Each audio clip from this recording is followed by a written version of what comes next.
My son has a brain tumor. We know that Ben's tumor is very aggressive. And we know there's very little known about it. There's only a few kids, only a small handful in the country right now that's been diagnosed with it. They gave us about a 20% survival rate. We're terrified. We don't know if our little boy's gonna make it. We know that if we don't jump on this right now, he'll be dead in a few months. Ben was diagnosed with atypical teratoid rhabdoid tumor, a very rare cancer that can spread to the central nervous system. He's had 3 surgeries and intense chemotherapy. Good job, Vicky. The part of the brain that had to be cut during the surgery has interrupted his ability to kind of find his center of balance.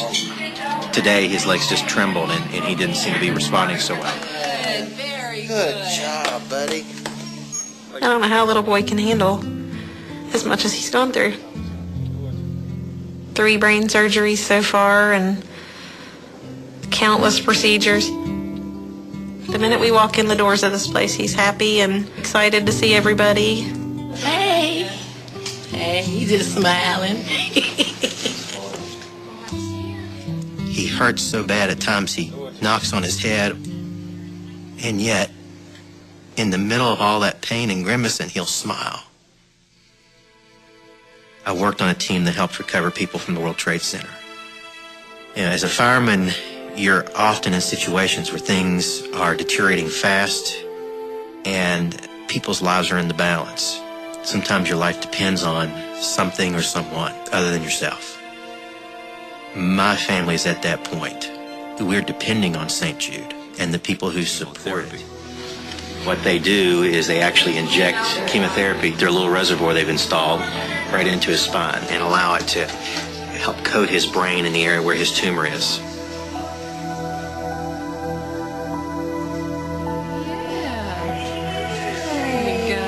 You did really good. My relationship with God has been, I think, the overall anchor in my life with this. He's used the people of St. Jude to give us great peace and comfort. He's used friends and family to send encouragement and prayers. Big Ben. Say Big Ben. Big Ben.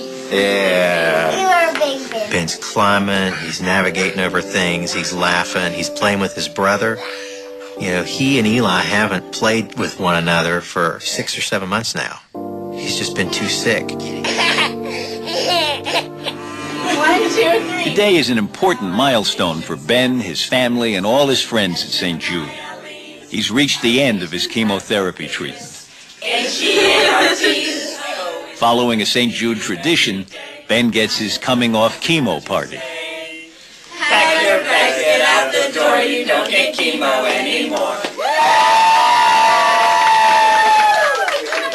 Paige? What do you see? Me. Ben's dying.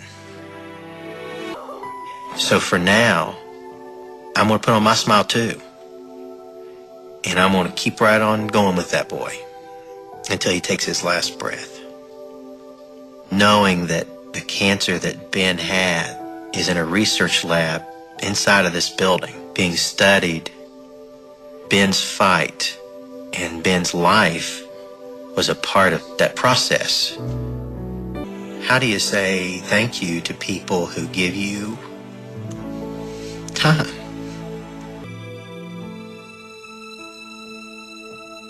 Ben's family had 6 more months with him, and when he died, it was in the loving arms of his mom and dad.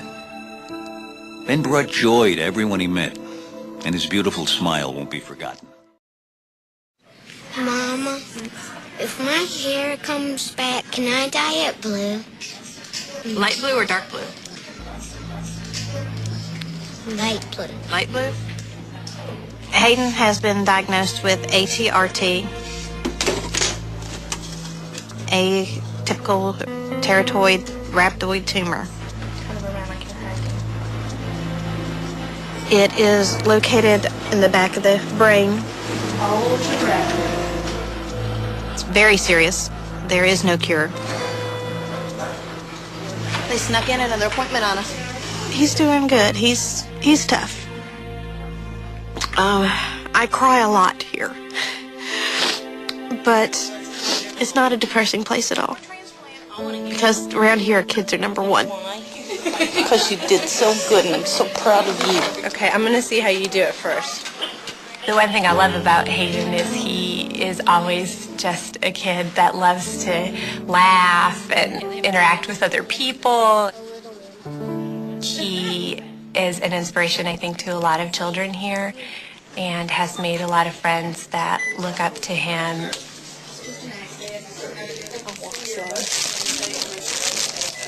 He's been feeling pretty lousy. The chemo's really hit him hard at this time. And he's been in a lot of pain. Past 3 nights, he's been up all night, getting sick. His stomach is just basically raw on the inside. Though there is no cure for ATRT, a bone marrow transplant can save Hayden's life. Today, he's having his own marrow harvested. And then, after the marrow is tested and Hayden is given intensive chemotherapy, doctors at St. Jude will use this marrow for his transplant. Is the room starting to swirl around? We won't know for another 24 hours if they'll need to go back in and get some more bone marrow or not. We're in recovery room, okay? How you feel? I was just telling Hayden today that this hospital is known throughout the world to find cures for children's diseases. And every child that's here, they're getting help, but they're also contributing to the research. Time to go. Probably the greatest children's hospital that there will ever be.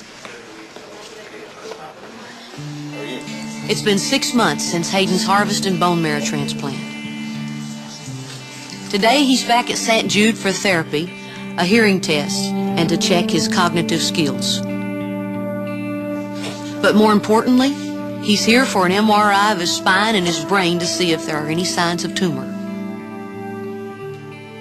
Look up here at my hand. He really looks the best we've seen him look in a long time. But in the same sense, it's scary. Just because we know he looks good doesn't mean things are good on the inside.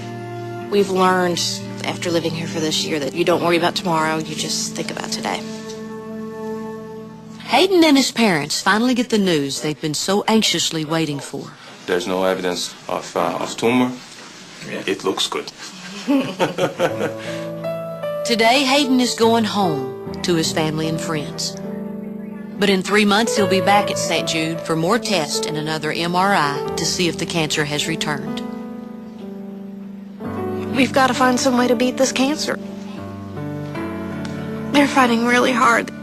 They've given us lots of hope. They just started a new research program on the type of cancer he has, just in the last couple of weeks. You don't know when you're going to be in my shoes. It may not be your own child. It may be your best friend's child. It may be your grandchild. But chances are, at some point, this is going to touch somebody in your life. No child, ever should have to go through this. We're still hoping that there's a miracle around the corner. Because I don't want to see another child die from what he has.